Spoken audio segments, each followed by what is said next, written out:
అదే RTV app వార్తల్ని క్షణాల్లో చదివే అవకాశం ఉంటుంది. ఒక న్యూస్ పేపర్, ఒక టెలివిజన్ ఛానల్ మీ చేతుల్లో ఎప్పుడూ ఉంటాయి. సార్వత్రిక ఎన్నికల్లో ఆయా పార్టీలు ఇచ్చినటువంటి మేనిఫెస్టోని ప్రజలు ఆమోదించి ఆ పార్టీలకు పట్టం కడతారు. అందులో భాగంగానే ఆ మేనిఫెస్టోకు ఉన్నటువంటి ఒక అర్థం ఇచ్చిన మాటను నిలబెట్టుకోవాలన్నటువంటి తత్వంతో ఈరోజు ఆ హామీలు నెరవేర్చే క్రమంలో 2019 ఎన్నికల్లో మేనిఫెస్టో నవరత్నాల్లో ఇచ్చినటువంటి ప్రతి హామీను 98% నెరవేర్చి ఈరోజు రెండోసారి మళ్ళీ ఎన్నికల్లోకి వెళ్తున్నటువంటి వైఎస్ జగన్మోహన్ రెడ్డి ఇచ్చినటువంటి మేనిఫెస్టో చూస్తే ఈరోజు కూటమి అభ్యర్థులు కూడా ఒక మేనిఫెస్టోని ప్రకటించారు. ఆ మేనిఫెస్టో విషయంలో ప్రస్తుతం ఏవైతే సంక్షేమ పథకాలు అమల్లో ఉన్నాయో, ఏ అభివృద్ధి దిశకైతే రాష్ట్ర ప్రభుత్వం ముందుకెళ్తుందో అదే అంశాలను పొందుపరిచి అనితర సాధ్యం కానటువంటి హామీలతో కూడినటువంటి మేనిఫెస్టో క్రియేట్ చేసినటువంటి కూటమి మేనిఫెస్టో ప్రస్తుతం అంతా మాట్లాడడానికి వైఎస్ఆర్ కాంగ్రెస్ పార్టీ జిల్లా అధ్యక్షులు నరసన్నపేట నుండి 5వసారి తన అదృష్టాన్ని పరీక్షించుకుంటున్నటువంటి మాజీ ఉప ముఖ్యమంత్రి ధర్మాన కృష్ణదాస్ ఉన్నారు. చూస్తే ఈరోజు ఈ మేనిఫెస్టో ప్రకటన ఉంది.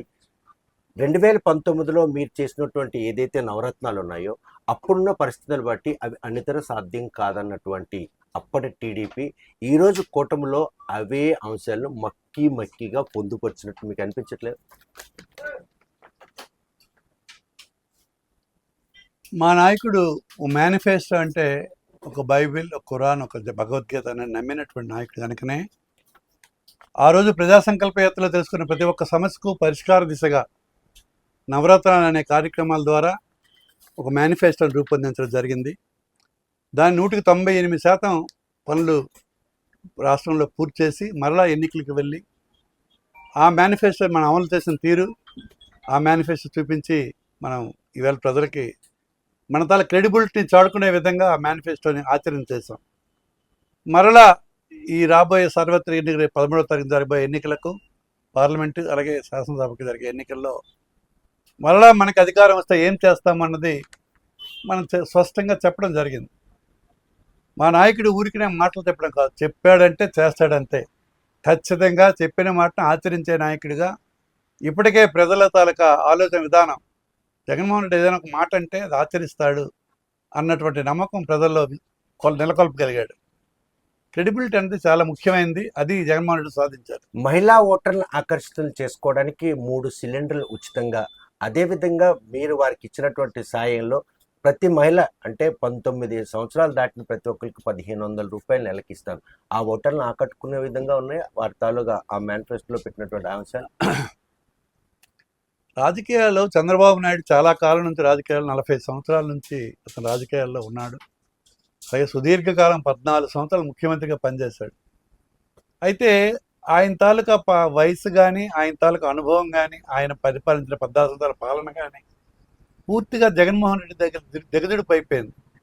ఈ 5 సంవత్సరాలు విప్లవాత్మకమైనటువంటి కార్యక్రమాలు చేయడం జరిగింది. 2 సంవత్సరాల కరోనాలో ఇబ్బంది పెట్టినా ఏ మాట అయితే చెప్పాడో తూచా తప్పకుండా అది ఆచరించే నాయకుడిగా ప్రజల మనసులను గెలుచుకున్న నాయకుడు జగన్మోహన్ రెడ్డి. కనుకనే ఈయన చెప్పినవన్నీ ఆచరించాడు, భవిష్యత్తులో ఆచరిస్తాడు. ఆ ఆచరణలో భాగంగానే సంపద సృష్టించకుండా సంక్షేమ పథకాలతో ఈరోజు ప్రజలను ఆకర్షితులైనటువంటి ముఖ్యమంత్రిగానే ఆయన పేరు తెచ్చుకున్నారని చెప్పి విమర్శిస్తున్నారు. ఆ మేనిఫెస్టో కూడా దాన్ని పొందుపరిచింది. సంపద సృష్టించడం అంటే మరి చంద్రబాబు నాయుడు గారి దృష్టిలో ఏంటో నాకు అర్థం కాలేదు. కానీ పేద ప్రజల అవసరాలను గుర్తించి మన రాష్ట్ర ఆర్థిక వనరుల ప్రాప్తికి మనకున్న ఏదైతే లభ్యమవుతుందో ఆర్థికంగా దానిని బట్టి మనం ప్లాన్ చేసుకుంటే అది ఆచరణ జరుగుతుంది. ఒక ప్రణాళికాబద్ధమైనటువంటి పాలన ఇవాళ రాష్ట్రంలో సాగించాడు.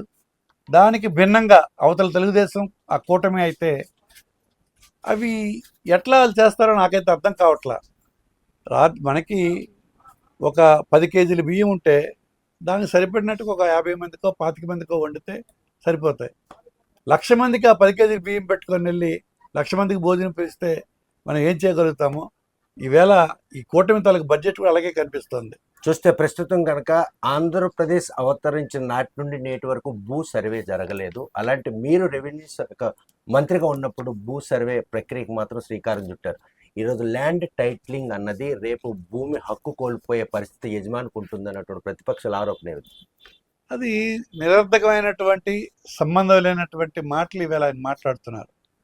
ఒక మంచి పని చేస్తే వాళ్ళు చేతకాని పని మనం చేసేటప్పుడు దాని పెడర్థాలతో దాని తప్పుదో వక్రీకరించి తప్పుదో పట్టే విధంగా ఆయన ప్రయత్నం చేస్తున్నారు కాబట్టి దానికి దీనికి సంబంధమే లేదు. ప్రజల్లో ఉన్నట్టు అపోహను తొలగించడానికి ఒక రెవెన్యూ శాఖ మంత్రిగా 3 ఏళ్ళు చేశారు. ఆ అపోహను తొలగించడం మీరు ఏం సూచన చేస్తారు? ప్రజలకి ఇప్పుడు నేను చెప్తున్నాను, భవిష్యత్తులో కూడా జగన్మోహన్ రెడ్డి లాంటి విజ్ఞత కలిగిన నాయకుడు గ్రామాల్లో ఉన్నటువంటి భూ సమస్యలు కానీ భూ తగాదాలు కానీ పరిష్కరించే దిశగా ఈవేళ గతంలో ఎప్పుడో బ్రిటిష్ టైంలో జరిగినటువంటి సర్వేని మరలా మళ్ళీ ప్రారంభించడం జరిగింది. దాన్ని కూడా ఒక పద్ధతి ప్రకారంగా 3 విడతలుగా పెట్టి 2 విడతలు చక్కగా చేయడం జరిగింది. 3వ విడత కూడా అతి స్వల్పకాలంలోనే ప్రారంభిస్తారని చెప్పినట్టు ఎన్నికల టైం వచ్చే కనుక ఆ రిమైనింగ్ ఇవన్నీ పూర్తి చేయడం కూడా జరుగుతుంది. 1000 కోట్ల రూపాయలతో దాన్ని కేటాయించి ఆధునికమైనటువంటి పరికరాలు డ్రోన్స్ రోవర్స్తో ఆ కార్యక్రమం అంతా జరుగుతోంది. మోస్ట్ సైంటిఫిక్ మెథడ్, కొన్ని ఇంచీలే తేడా ఏదైనా సరే అటువంటి పద్ధతిలో ప్యూరిఫైడ్ ల్యాండ్ రికార్డ్స్ ఇచ్చేదానికి ఉపయోగించేదే ఈ రీసర్వే. రైతుల విషయానికి వచ్చేసరికి ఆల్రెడీగా రైతు భరోసా కావచ్చు, లేకపోతే వారికి సబ్సిడీ దీంట్లో ఈసారి వారి మేనిఫెస్టోలో రైతులను ఆకర్షించేందుకు 20,000 ఆర్థిక సాయం ఇస్తామని చెప్పేసి మేనిఫెస్టోలో పెట్టారు. అంటే నిన్నటి వరకు ఈ 5 ఏళ్ళు రైతులు పూర్తి మీరు నిర్లక్ష్యం చేశారని ఆయన ఆర్థిక సహాయం అందించారు. రైతుకి ఎంత చేసినా తక్కువే, వ్యవసాయం లాభసాటిగా ఉండాలన్నటువంటి ఆలోచన ముఖ్యమంత్రి కనుకనే ఇవాళ రాష్ట్రంలో ప్రతి సచివాలయ పరిధిలో కూడా ఆర్బీకేలు కట్టి రైతుకు శాస్త్ర సాంకేతిక పరిజ్ఞానం అందించే విధంగా ఇవాళ కార్యక్రమాలన్నీ రూపకల్పన చేయబడ్డాయి. అలాగే పంటకు గిట్టుబాటు ధర రావాలి, నాణ్యమైన విత్తనాలు ఇవ్వాలి, కొనుగోలు అనేది ప్రభుత్వమే భరించాలి. ఇవన్నీ ఒక పద్ధతి ప్రకారంగా రైతుకు మనోస్థైర్యాన్ని కలిగించేటటువంటి ప్రభుత్వమే జగనన్న ప్రభుత్వం. రైతు ఇవాళ హ్యాపీగా ఉన్నాడు. గతంకి ఇప్పటికీ పోల్చుకుంటే అనేక ఇబ్బందులు పడిన రైతాంగం ఇవాళ దానికి తుదిమెరుగులు రేట్ల విషయంలో కానీ కొనుగోలులో కానీ విత్తన సరఫరా కానీ ఏది తీసుకున్నా అప్పటికంటే మెరుగైన విధానం ఇవాళ ఆచరణ జరుగుతుంది. మరి దానికి మరి చేరువుగా ఉండే విధంగా రైతు భరోసా కేంద్రాల ద్వారా పాలన అన్నది చేరువుగా రైతులకు పెట్టడం జరిగింది. ఇవాళ రైతు వ్యవసాయం మీద మొగ్గు చూపే పరిస్థితి మళ్ళీ ఇవ్వడం, 9 గంటల నాణ్యమైన కరెంటు రైతులకు అందించడం, ఇవన్నీ కూడా మెరుగైన పద్ధతులు.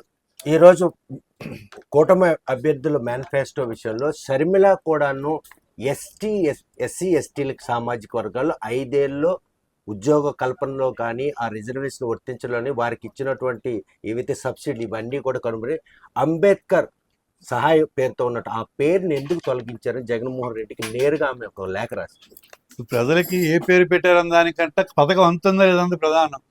అంబేద్కర్ పేరు పెట్టినా, షర్మిల పేరు పెట్టినా, ఇంకెవరు పేరు పెట్టినా ఫైనల్గా ఆ పథకం ప్రజలకు చేరువుగా అందుతుందా, ప్రయోజనం చేకూరుతుందా లేదంటే ప్రధానమైంది. అవన్నీ పెద్ద ప్రాధాన్యత కాదు. ఏదైనా ఒక నిజాయితీగా ప్రజలకు మేల్చేయాలన్న లక్ష్యం ఉన్నటువంటి ముఖ్యమంత్రి కనుకనే ప్రతి కార్యక్రమం కూడా ఆచితూచి చేయడం జరుగుతుంది. అంబేద్కర్ గారి నుంచి వీళ్ళు మాట్లాడుతున్నారు. సాక్షాత్తు అసలు ప్రపంచంలోనే ఉన్నతమైనటువంటి ఒక 20 ఎకరాల భూమిలో అంబేద్కర్ విగ్రహం నెలకొల్పిన మహనీయుడు జగన్మోహన్ రెడ్డి గారు. మరి అంబేద్కర్ ఒక మోడల్ నాయకుడిగా, మరి ఒక మంచి రాజ్యాంగ నిర్మాతగా, ప్రపంచ ప్రఖ్యాతి పొందినటువంటి రాజ్యాంగాలను తెప్పించుకొని ఒక మంచి భారత రాజ్యాంగం నిర్మించిన నిర్మాత బాబాసాహెబ్ అంబేద్కర్. అటువంటి వాని పట్ల అత్యంత గౌరవం ఉన్నటువంటి వ్యక్తి జగన్మోహన్ రెడ్డి గారు. వీళ్ళెవరూ సగం తెలిసి సగం తెలియక రాజకీయ లబ్ధి కోసం ఏవో వాళ్ళకి ఆపాదించి ప్రయోజనం పొందాలన్న తాపత్రయం తెలుగుదేశం కానీ కూటమికి కానీ మా షర్మిలమ్మకి కానీ కల్పిస్తున్నాయి. ఇవన్నీ దీనివల్ల ఈ ప్రయోజనం లేదమ్మా. ఒక ఇల్లు కావాలంటే అగ్గిపెట్టలే కానీ నీ వేడి నీళ్ళు పోస్తే ఇల్లు కాలదు. మీ ప్రయత్నాన్ని వ్యర్థం. రాబోయే జగనన్న ప్రభుత్వమే. చూస్తే కనుక ఏదైతే కూటమి ప్రకటించినటువంటి మేనిఫెస్టో ఉందో 2019 ఎన్నికల్లో తమ నాయకుడు ప్రకటించినటువంటి అంశాలనే అందులో పొందుపరిచి ఈరోజు ప్రజలను ఆకర్షితులు చేసేందుకు వారు చేసిన ప్రయత్నంలో మాత్రం అనితర సాధ్యం కానటువంటి అవి మేనిఫెస్టోలో పెట్టినటువంటి అంశాలు.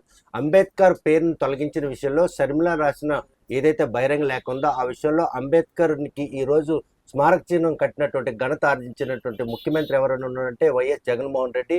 ప్రజలందరికి కూడాను 2019లో ఏదైతే ఆయన మేనిఫెస్టోని భగవద్గీత, ఖురాన్, బైబిల్గా భావించారో ఇచ్చిన మాటను నిలబెట్టుకుని చెప్పింది చేసినటువంటి నాయకుడు ప్రజలు మన్నలు పొందుతారు.